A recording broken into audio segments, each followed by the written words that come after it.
여보, 뭔가 잘못된 것 같아요. 버스에 우리밖에 없어요. 칠흑 같은 어둠 속 낯선 시골길을 달리는 마지막 버스 안. 아내 엘레나의 목소리는 공포로 가늘게 떨리고 있었습니다. 그때 무뚝뚝한 표정의 버스 기사가 뒤를 돌아보며 말했어요. 마지막 정류장입니다. 내리세요. 종점이라는 말이었습니다. 아니, 여기가 안동역이 아닌가요? 저희는 역으로 가야 해요. 피터가 다급하게 외쳤지만 기사님은 영어를 알아듣지 못한다는 듯 고개를 저을 뿐이었죠. 스마트폰 지도에 찍힌 현재 위치는 목적지에서 무려 10km나 떨어진 허허벌판. 시간은 자정을 향하고 아내는 다리가 아파 제대로 걷지도 못하는 최악의 상황. 이 막막한 절망의 순간 기사님은 시동을 끄더니 자리에서 일어나 그들에게 다가왔습니다. 과연 이 외국인 부부는 무사히 숙소로 돌아갈 수 있었을까요? 지금부터 낯선 땅에서 벌어진 한 편의 영화 같은 그날 밤의 이야기를 시작하겠습니다. 이 아찔한 사건이 벌어지기 불과 몇 시간 전만 해도 영국의 저명한 여행 사진작가 피터 해밀턴과 그의 아내 엘레나는 한국의 전통미가 살아 숨쉬는 도시 안동에 완전히 매료되어 있었어요. 그들은 특히 거미줄처럼 얽힌 복잡한 도심과 고즈넉한 외곽의 전통 마을들을 핏줄처럼 이어주는 버스 시스템에 깊은 감명을 받았습니다. 엘레나, 이곳의 버스 시스템은 정말 놀라워. 런던의 복잡하고 불친절한 추부보다 훨씬 인간적이고 따뜻한 느낌이야. 마치 도시 전체가 살아있는 유기체처럼 느껴지게 만들거든. 피터는 자신의 낡은 가죽 수첩에 이렇게 적었습니다. 한국의 진짜 영혼은 화려한 서울의 마천루가 아닌 시민들의 고단한 하루를 싣고 묵묵히 달리는 이 낡은 버스 안에 있을지도 모른다. 그는 안동의 버스를 달리는 박물관이라고 불렀습니다. 창밖으로 스쳐 지나가는 풍경은 물론 버스 안에 타고 있는 평범한 사람들의 표정 하나하나에서 이 도시의 진짜 역사를 읽을 수 있었기 때문이죠. 할머니의 무거운 짐을 선뜻 들어주는 젊은 학생의 모습, 기사님과 정겹게 안부를 나누는 시장 상인의 모습, 그리고 창문에 기대어 꾸벅꾸벅 조는 고등학생의 지친 어깨까지. 이 모든 것이 피터에게는 놓칠 수 없는 소중한 피사체였습니다. 그는 이번 여행에서 최고의 작품은 바로 이 버스 안에서 탄생할 것이라고 예감하고 있었어요. 하지만 그 달리는 박물관이 잠시 후 그들을 세상에서 가장 막막한 미아로 만들어버릴 줄은 꿈에도 상상하지 못했습니다. 그날은 피터와 엘레나에게 그야말로 동화 속 한 페이지 같은 완벽한 하루였습니다. 오전에 방문한 하회마을의 고즈넉한 풍경은 마치 수백 년의 시간을 거슬러 조선시대의 어느 양반댁에 초대받은 듯한 신비로운 착각을 불러일으켰죠. 엘레나는 고택의 흙담길을 따라 걸으며 피터, 여기는 시간이 멈춘 것 같아요. 공기 중에 묵향이 나는 것만 같아요라며 소녀처럼 기뻐했습니다. 점심으로 맛본 안동찜 닭은 매콤하면서도 달콤한 난생 처음 맛보는 황홀한 맛으로 그들의 입맛을 완전히 사로잡았어요. 피터는 오래된 고택의 기와장 위로 쏟아지는 부드러운 오후의 햇살을 자신의 라이카 카메라에 담으며 연신 감탄사를 터뜨렸습니다. 이 빛, 이 그림자 좀 봐. 인위적으로는 절대 만들어낼 수 없는, 오직 시간만이 빚어낼 수 있는 깊이가 느껴져. 그는 사진작가로서 생애 최고의 순간을 보내고 있었습니다. 역사교사였던 아내 엘레나 역시 유네스코 세계기록유산으로 등재된 병산서원의 만대루에 앉아 낙동강을 바라보며 그곳에 깃든 퇴계 이황의 철학과 선비들의 이야기에 깊이 빠져들었죠. 저녁에는 월영교의 황홀한 야경을 배경으로 잊지 못할 추억을 만들었습니다. 늦은 저녁 식사까지 마치고 숙소가 있는 안동역으로 돌아가기 위해 버스 정류장에 섰을 때 그들은 자신들이 정말 운이 좋다고 생각했어요. 마침 역으로 향하는 46번 마지막 버스가 저 멀리서 헤드라이트를 밝히며 다가오고 있었기 때문입니다. 버스에 오른 두 사람은 피곤했지만 더할 나위 없이 행복한 미소를 짓고 있었어요. 창밖으로 스쳐 지나가는 아름다운 안동의 야경을 보며 그들은 이 완벽했던 하루의 마무리를 예감하고 있었죠. 하지만 그들이 올라탄 46번 버스는 그들을 예상치 못한 운명의 종착지로, 그리고 잊을 수 없는 한편의 드라마 속으로 데려가고 있었습니다. 버스는 익숙한 시내 중심가를 벗어나 점점 더 어둡고 한적한 길로 접어들기 시작했어요. 조금 전까지 창밖을 화려하게 수놓았던 상점의 불빛들은 하나둘씩 자취를 감추었고, 그 자리를 드문드문 외롭게 서 있는 낡은 가로등이 대신했습니다. 처음에는 대수롭지 않게 생각했습니다. 피터와 엘레나는 아마 기차역으로 가는 여러 갈래의 길 중 하나일 것이라고, 혹은 종점으로 가기 전에 모든 버스가 들러야 하는 외곽의 차고지를 먼저 경유하는 것일지도 모른다고 막연히 추측했죠. 버스 안에는 어느새 그들 두 사람과 짙은 피곤함이 묻어나는 무뚝뚝한 표정으로 오직 운전대만 바라보고 있는 중년의 버스 기사님 박진우 씨만 덩그러니 남아 있었습니다. 버스가 낡은 다리를 건너며 덜컹거릴 때마다 엘레나는 며칠 전 무리하게 걸었던 탓에 욱신거리는 무릎을 조심스럽게 주무르며 불안한 목소리로 말했어요. 피터, 정말 이 버스가 역으로 가는 거 맞아요? 너무 외진 시골길로 들어가는 것 같은데 아까부터 정류장에 내리는 사람도 한 명도 없잖아요. 피터는 여행 전문가로서의 자신감을 잃고 싶지 않았습니다. 그는 아내를 안심시키려는 듯 애써 태연한 목소리로 대답했죠. 걱정하지 마, 엘레나. 내가 정류장에서 노선도를 분명히 확인했어. 안동역 방향이라고 쓰여 있었으니까. 아마 이 길이 교통체증 없는 지름길일 거야. 하지만 그의 이마에도 어느새 식은땀이 조금씩 맺히고 있었습니다. 스마트폰을 꺼내 지도를 확인해 보고 싶었지만 낯선 곳에서 길을 잘못 들었다는 사실을 아내 앞에서 인정하고 싶지 않은 자존심이 그를 망설이게 만들었죠. 버스는 이제 가로등조차 없는 칠흑 같은 어둠이 깔린 시골길을 끝도 없이 달리고 있었습니다. 버스 헤드라이트가 비추는 좁은 길 외에는 아무것도 보이지 않았고 창밖에서는 정체 모를 풀벌레 소리만 스산하게 들려왔습니다.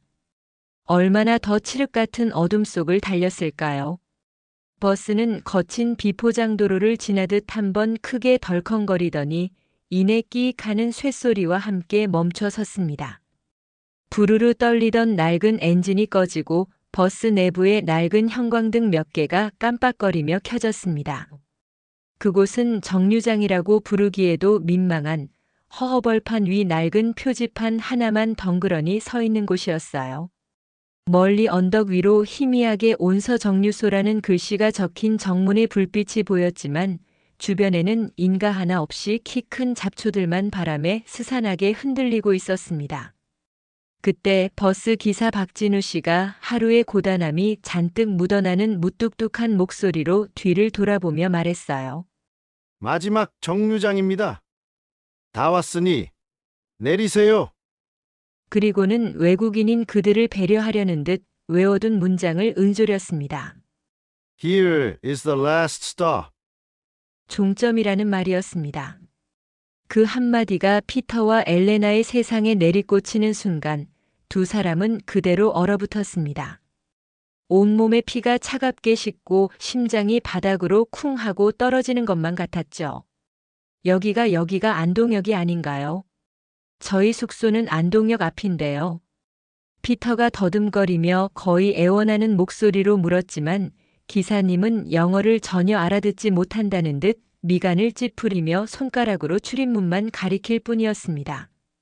피터는 황급히 떨리는 손으로 스마트폰 지도를 켰습니다. 화면 속 깜빡이는 파란 점은 그들이 가야 할 안동역에서 무려 10km나 떨어진 곳이었습니다. 시간은 자정을 향하고 있었고 희망을 걸었던 콜택시 앱은 서비스 가능 지역이 아님이라는 절망적인 메시지만을 차갑게 띄우고 있었죠. 낯선 나라, 인적 없는 칠흑 같은 어둠 속에 완전히 고립되었다는 공포가 거대한 해일처럼 두 사람을 덮쳐왔습니다. 어떻게 해요, 피터? 나 너무 무서워요. 여기서 우리 어떻게 해요? 엘레나는 거의 울음을 터뜨릴 것 같은 표정으로 창밖의 칠흑 같은 어둠을 바라보았어요. 그녀의 목소리는 공포로 가늘게 떨리고 있었고 두 손으로는 자신의 무릎을 꽉 감싸쥐고 있었습니다. 피터는 애써 그녀를 안심시키며 머릿속으로 온갖 방법을 떠올렸지만 아무런 해결책도 보이지 않았습니다. 다시 버스를 타고 시내로 나갈 수도 없었고 이 낯선 길을 걸어서 돌아간다는 것은 상상조차 할 수 없었죠. 더 큰 문제는 며칠 전부터 좋지 않았던 엘레나의 무릎 상태였습니다. 얼마 전 관절염 수술을 받은 그녀는 낮 동안 하회마을과 병산서원을 무리하게 걸은 탓에 지금은 제대로 서 있기도 힘들어하는 상태였어요. 그녀는 자신의 낡은 나무 지팡이에 온몸을 의지한 채 고통스러운 표정으로 계속해서 신음하고 있었습니다. 그 모습을 본 피터는 가슴이 미어지는 것 같았습니다. 아내를 잘 보살피지 못했다는 깊은 죄책감과 이 막막한 상황에 대한 분노, 그리고 정체 모를 어둠에 대한 원초적인 공포가 뒤섞여 그의 머릿속을 헤집어 놓았습니다. 그는 평생 전 세계의 오지를 여행하며 굶주림, 질병, 심지어 내전의 위협까지 겪어온 베테랑 여행 작가였지만 지금처럼 무력하고 절망적인 기분을 느낀 것은 처음이었습니다. 문명화된 나라의 안전한 도시 한복판에서 그는 사랑하는 아내를 지켜주지 못하는 무능력한 남편이 되어 길을 잃은 어린아이처럼 어쩔 줄을 모르고 있었습니다. 그의 눈가에도 뜨거운 것이 차오르기 시작했습니다. 버스 기사 박진우 씨는 백미러로 두 외국인 부부의 절망적인 표정을 물끄러미 바라보고 있었어요. 그는 하루 종일 좁은 운전석에 앉아 쉴 새 없이 운전대를 잡은 탓에 온몸이 뻐근하고 피곤했습니다. 어서 빨리 마지막 운행을 마치고 차고지에 버스를 세운 뒤 따뜻한 집으로 돌아가고 싶은 마음뿐이었죠. 규정대로라면 그는 종점에 도착했으니 승객을 하차시키고 운행을 종료해야 했습니다. 버스를 잘못 탄 것은 엄연히 승객의 책임이었고 그가 더 이상 신경 쓸 의무는 없었죠. 하지만 그의 눈은 백미러 속 두 사람에게서 떨어지질 않았습니다. 남자의 창백하게 질린 얼굴과 어찌할 바를 모르는 당혹감, 그리고 낡은 지팡이에 힘겹게 온몸을 의지한 채 금방이라도 눈물을 쏟을 것처럼 가냘프게 어깨를 떨고 있는 여자의 모습이 낡은 거울 속에 위태롭게 비쳤습니다. 그는 수십 년간 이 똑같은 노선을 운전하며 수만 명, 어쩌면 수십만 명의 사람들을 만났습니다.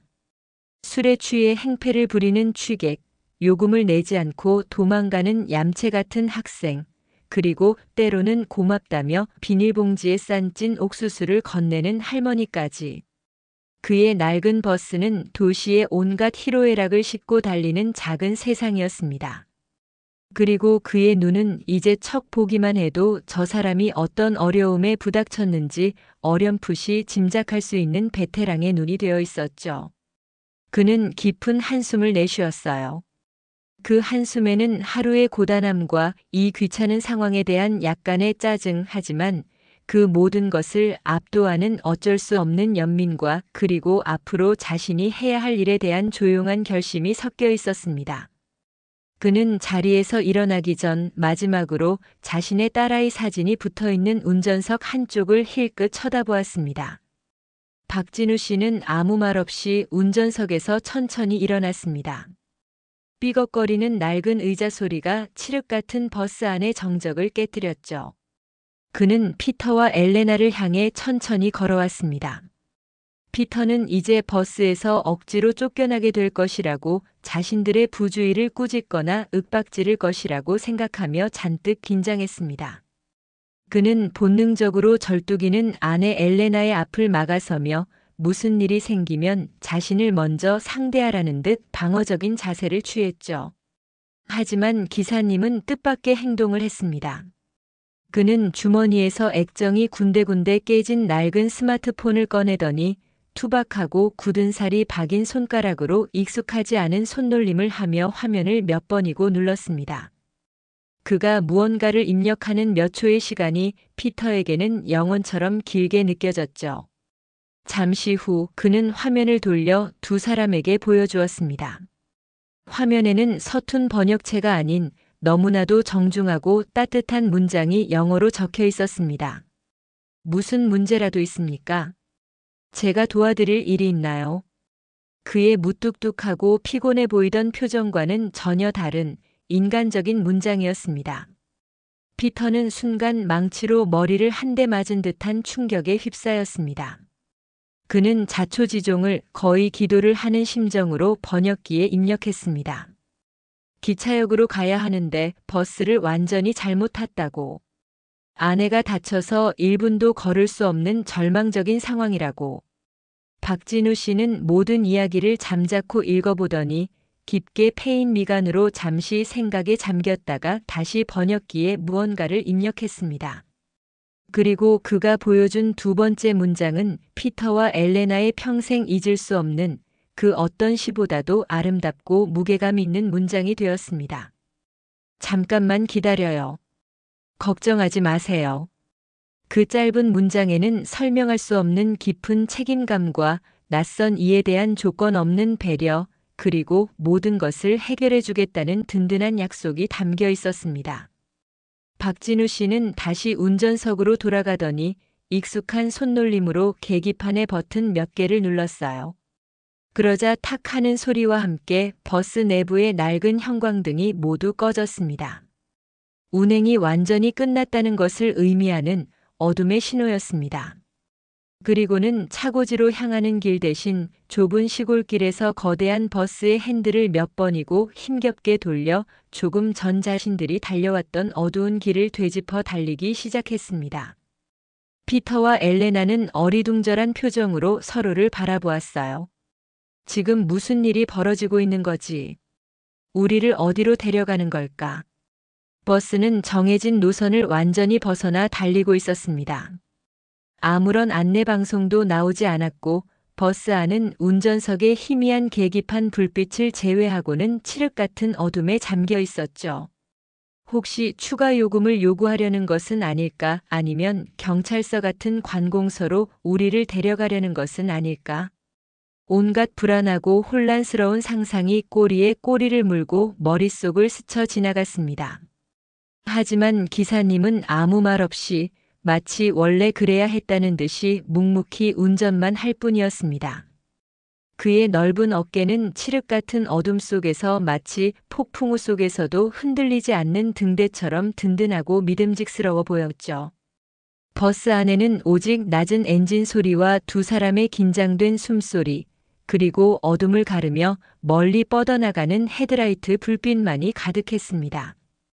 그 순간 그 불 꺼진 버스는 단순한 교통수단이 아니었습니다. 그것은 낯선 땅에서 길을 잃은 두 영혼을 태우고 알 수 없는 희망을 향해 나아가는 거대한 방주와도 같았습니다. 불 꺼진 버스는 한참 동안 어두운 시골길을 달렸어요. 피터와 엘레나는 여전히 상황을 완전히 이해하지 못한 채 창밖으로 빠르게 스쳐 지나가는 풍경만 하염없이 바라보고 있었습니다. 불안한 마음이 완전히 가신 것은 아니었지만 이상하게도 조금 전처럼 심장이 터질 듯이 두렵지는 않았습니다. 말없이 운전대를 잡고 있는 저 기사님의 묵묵한 뒷모습에서 설명할 수 없는 강한 신뢰감이 느껴졌기 때문이죠. 창밖으로 조금씩 익숙한 시내의 불빛이 다시 보이기 시작했습니다. 그들이 저녁을 먹었던 한식당의 환한 간판, 낮에 산책했던 고즈넉한 거리, 그리고 호텔로 돌아가는 길을 알려주던 익숙한 이정표들이 하나둘씩 모습을 드러냈죠. 그때마다 피터와 엘레나는 믿을 수 없다는 표정으로 서로를 쳐다보았습니다. 버스는 그 어떤 정류장에도 멈추지 않고 오직 하나의 목표를 향해 묵묵히 달리고 있는 것 같았습니다. 그리고 얼마 지나지 않아 버스는 웅장한 기와 지붕이 인상적인 거대한 건물, 수많은 불빛으로 밤하늘을 환하게 밝히고 있는 바로 그 건물 앞에 아주 천천히 멈춰 섰습니다. 바로 그들이 그토록 도착하고 싶어 했던 숙소 앞 안동역이었습니다. 스테이션, 호텔, 기사님은 뒤를 돌아보며 서툰 영어 단어 몇 개와 함께 환하게 웃었습니다.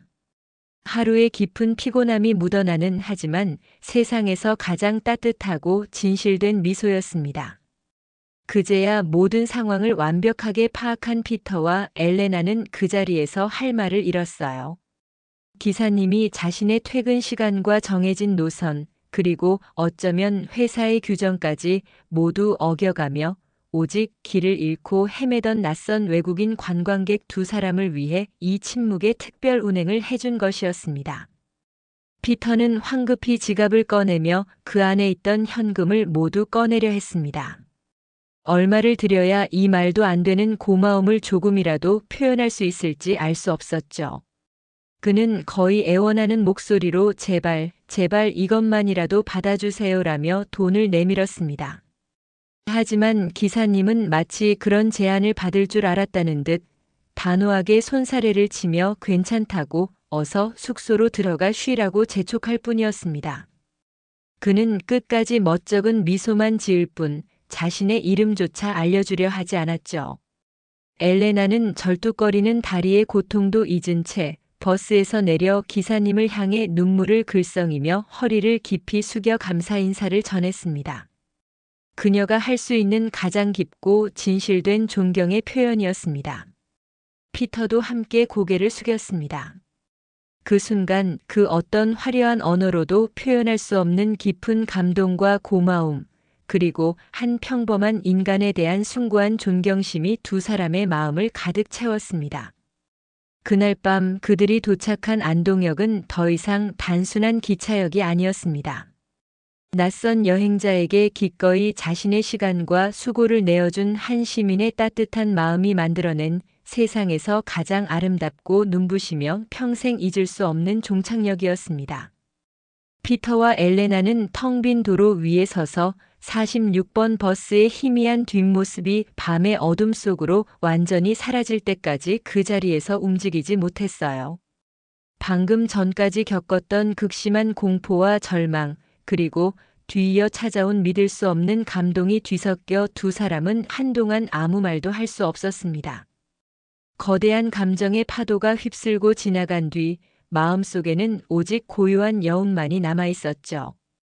피터는 문득 그 불 꺼진 버스 안에서 보았던 몇 가지 풍경들을 떠올렸습니다.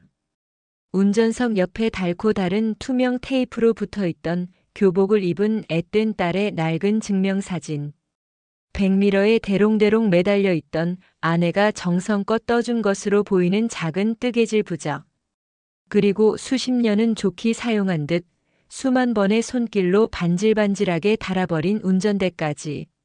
그 낡은 버스는 기사님에게 단순한 일터가 아니라 그의 삶의 이야기가 고스란히 담겨있는 작고 소중한 세상이었을 겁니다. 매일 똑같은 길을 수백 번 오가며 그는 무슨 생각을 했을까요? 창밖으로 계절이 바뀌는 것을 보고 매일 타는 승객들의 얼굴이 하나둘 나이 들어가는 것을 보며 그는 이 도시의 역사를 온몸으로 지켜본 살아있는 증인이었을 겁니다. 피터는 그 순간 깊은 부끄러움을 느꼈습니다. 자신은 그저 이 도시의 아름다운 껍데기, 즉 화려한 문화재와 멋진 풍경만을 카메라에 담으려 했지만 저 이름 모를 기사님이야말로 이 도시의 진짜 영혼을 품고 있는 사람이었습니다. 그의 무뚝뚝한 친절이야말로 그 어떤 웅장한 고택보다도 더 깊은 역사를 품고 있었습니다. 숙소로 돌아온 피터는 습관처럼 그날 찍은 수백 장의 사진들을 카메라 액정으로 확인해 보았어요. 하회마을의 고즈넉한 초가지붕 위로 쏟아지던 황금빛 오후 햇살, 병산서원 만대로의 유려한 곡선과 그 너머로 흐르던 낙동강의 물결, 그리고 수백 개의 등불이 물 위에 반사되던 월영교의 황홀한 야경까지. 전문가인 그가 보기에도 기술적으로나 미학적으로 나무랄 데 없이 완벽한 사진들이었습니다. 하지만 이상하게도 그 어떤 아름다운 사진도 그의 마음을 온전히 채워주지 못했습니다. 오히려 공허함마저 느껴졌죠. 그의 머릿속에는 오직 하나의 이미지, 사진으로는 결코 담아낼 수 없었던 단 하나의 풍경만이 마치 오래된 흑백 영화의 한 장면처럼 선명하게 남아있었기 때문입니다. 바로 백미러를 통해 자신들의 절망적인 모습을 물끄러미 바라보던 버스 기사님의 무뚝뚝하면서도 깊은 걱정이 서려있던 눈빛, 그리고 마지막에 보여주었던 그 따뜻하고 수줍음 가득한 미소였습니다. 그는 사진작가로서 평생을 결정적인 순간, 즉 결정적 순간을 포착하기 위해 살아왔지만 인생에서 가장 결정적인 순간은 때로 렌즈를 통해 담을 수 없다는 것을, 어쩌면 렌즈를 내려놓았을 때 비로소 마주할 수 있다는 것을 그날 밤 처음으로 깨달았습니다. 그날의 경험은 그의 사진 철학을 송두리째 바꾸어 놓았습니다. 그는 이제 아름다운 풍경이 아닌 아름다운 마음을 찍는 사진작가가 되고 싶어졌습니다. 렌즈가 아닌 가슴으로 세상을 바라보는 법을 이름 모를 버스 기사님이 그에게 가르쳐 준 것이었습니다. 엘레나는 따뜻한 물로 샤워를 하고 푹신한 호텔 침대에 누웠지만 쉽게 잠을 이룰 수가 없었어요. 욱신거리던 무릎의 통증은 약을 먹고 나니 조금 가라앉았지만 심장의 두근거림은 좀처럼 멈추지 않았습니다. 그것은 조금 전까지 느꼈던 공포의 잔상이 아니라 가슴 벅찬 감동의 여운이었죠. 그녀는 두 손을 가슴 위에 모으고 조용히 기도를 시작했습니다. 특정 신이나 종교를 향한 기도가 아니었어요. 이름도 얼굴도 이제는 희미해진 그 무뚝뚝한 버스 기사님을 위한 그녀의 온 마음을 담은 진실된 기도였습니다. 오늘 저희에게 어둠 속에서 길을 비춰주신 그분에게 부디 축복을 내려주세요. 매일 밤 고단한 운전대를 잡는 그분의 하루가 언제나 안전하고 평안하게 하시고 그분의 따뜻하고 선한 마음이 세상의 무심함에 지치지 않도록 항상 힘을 주세요. 그녀는 생각했습니다. 역사교사로서 평생을 오래된 유적지를 찾아다니고 낡은 기록을 파헤치며 과거의 위대한 영웅과 거창한 사건들을 가르쳐왔지만 오늘 밤 이름 모를 버스 기사님이 보여준 침묵의 행동 하나가 그 어떤 역사책보다도 더 깊고 진실된 가르침을 주었다고요. 어쩌면 세상은 우리가 기억하는 위대한 영웅이나 거창한 이념이 아니라 이처럼 자신의 자리에서 묵묵히 선의를 베푸는 평범한 사람들의 작은 용기들로 인해 아주 조금씩 하지만 분명하게 더 나은 곳으로 변해가고 있는 것일지도 모른다고요. 그녀는 이번 여행에서 그 어떤 유적지나 박물관에서도 배울 수 없었던 살아있는 역사와 인간에 대한 가장 위대한 교훈을 얻었습니다. 피터와 엘레나는 다음 날 아침 호텔 창가에 앉아 따스한 햇살을 받으며 어젯밤의 경험에 대해 오랫동안 이야기를 나누었어요. 어젯밤의 충격과 감동이 너무나도 강렬했던 탓에 두 사람 모두 뜬 눈으로 밤을 새웠지만 이상하게도 몸은 조금도 피곤하지 않았습니다. 오히려 맑은 정신으로 서로의 생각을 나누고 싶었죠. 그들을 가장 놀라게 했던 것은 그 모든 기적 같은 과정이 거의 완벽한 침묵 속에서 이루어졌다는 점이었습니다. 생각해봐, 엘레나. 그 기사님은 마지막 정류장이라는 말을 제외하고는 우리에게 거의 아무 말도 하지 않았어. 번역기 앱으로 보여준 2개의 짧은 문장이 전부였지. 그런데도 나는 내 평생 들어본 그 어떤 유창하고 화려한 연설보다도 더 큰 위로와 확신을 느꼈어. 피터가 커피잔을 내려놓으며 말했습니다. 엘레나가 고개를 끄덕이며 그의 말에 동의했어요. 맞아요, 피터. 그의 행동은 그 어떤 교향곡보다도 더 웅장하고 감동적이었어요. 우리는 런던에서 얼마나 많은 의미 없는 말들 속에서 살아가나요? 유감입니다라고 말하면서 조금도 유감스러워 보이지 않는 표정들, 도와드릴까요라고 물으면서 이미 귀찮다는 기색이 역력한 말투들. 우리는 어쩌면 말의 홍수 속에서 진심을 전달하는 법을 잃어버리고 있었던 건지도 몰라요. 그들은 언어가 소통의 유일한 도구가 아니라는 것을, 어쩌면 때로는 가장 불완전한 도구일 수 있다는 것을 뼈저리게 깨달았습니다. 진심 어린 눈빛, 상대방의 처지를 온전히 헤아리려는 마음, 그리고 기꺼이 자신의 시간과 수고를 감수하는 작은 행동 하나가 때로는 수만 마디의 화려한 위로보다 더 강력한 힘을 가질 수 있다는 것을요. 그날의 경험은 평생을 언어와 이미지로 소통해온 두 지식인에게 소통의 가장 원초적이고 본질적인 형태에 대해 다시 한번 깊이 생각하게 만드는 잊을 수 없는 가르침이 되었습니다. 피터는 원래 안동에서의 3일간의 짧은 여행을 마치고 KTX를 타고 다음 목적지인 부산으로 이동할 계획이었습니다. 이미 기차표와 해운대의 멋진 오션뷰 호텔까지 모두 예약해둔 상태였죠. 하지만 그날 아침 그는 아무 말 없이 노트북을 열어 예약 사이트에 접속하더니 망설임 없이 모든 예약을 취소하기 시작했습니다. 옆에서 그 모습을 지켜보던 엘레나가 놀라 물었어요. 피터, 지금 뭐 하는 거예요? 우리 오늘 오후에 부산으로 떠나야 하잖아요. 피터는 마우스에서 손을 떼고 아내의 눈을 진지하게 바라보며 말했습니다. 엘레나, 우리 여기서 며칠 더 머무는 게 어떨까? 아니, 남은 여행 기간 전부를 이곳 안동에서 보내고 싶어졌어.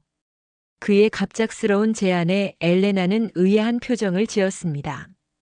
안동은 정말 아름다운 곳이지만 우리가 계획했던 다른 도시들도 있잖아요. 당신이 그렇게 보고 싶어 하던 부산의 야경은 어떡하고요? 피터는 고개를 저으며 말했습니다. 나는 어젯밤에야 깨달았어. 우리는 지금까지 껍데기만 보고 다녔다는 걸. 나는 수백 년 된 고택의 지붕을 찍으면서 감탄했지만 정작 그 집을 지탱하고 있는 살아있는 사람들의 마음은 보지 못했어. 어젯밤 그 기사님을 만나기 전까지 나는 이 도시의 진짜 얼굴을 전혀 알지 못했던 거야. 나는 이 도시를 좀 더 깊이 알고 싶어졌어.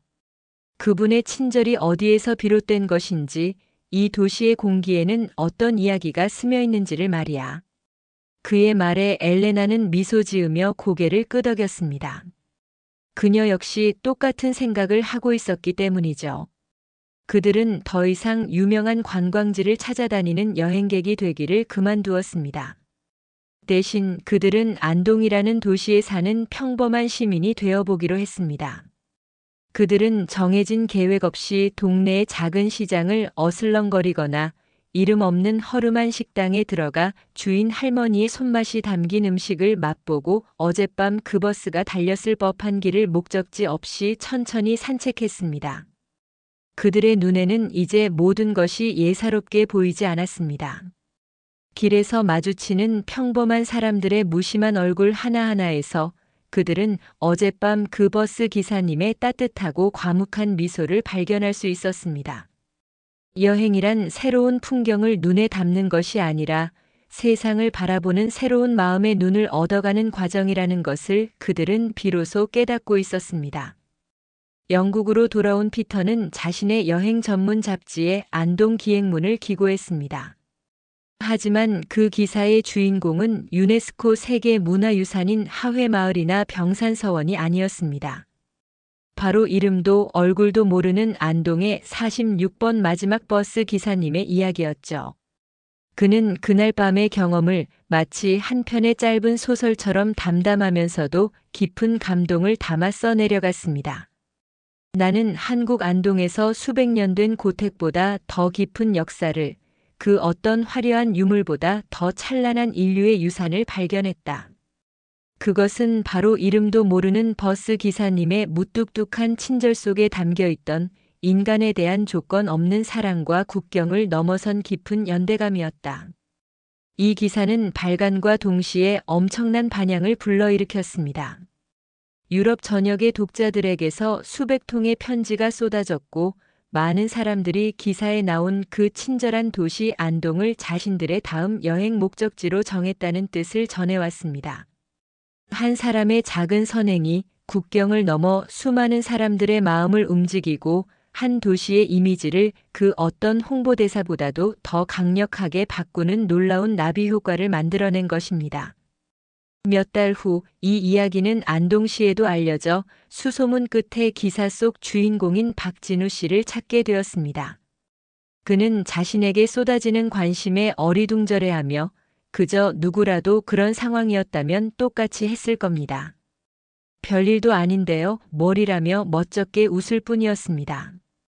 오늘 이 시간 저희가 이 이야기를 여러분께 전해드리는 이유는 영웅은 아주 특별하고 위대한 사람만이 아니라는 것을 말씀드리고 싶어서입니다. 어쩌면 진정한 영웅은 우리 주변에서 묵묵히 자신의 자리를 지키며 마땅히 해야 할 선한 일을 외면하지 않는 작은 용기를 가진 평범한 이웃일지도 모릅니다. 오늘 이야기가 여러분의 마음에 따뜻한 울림을 주었다면 여러분의 삶 속에서도 말없이 세상을 밝히는 이름 모를 영웅들을 한번 찾아보는 것은 어떨까요?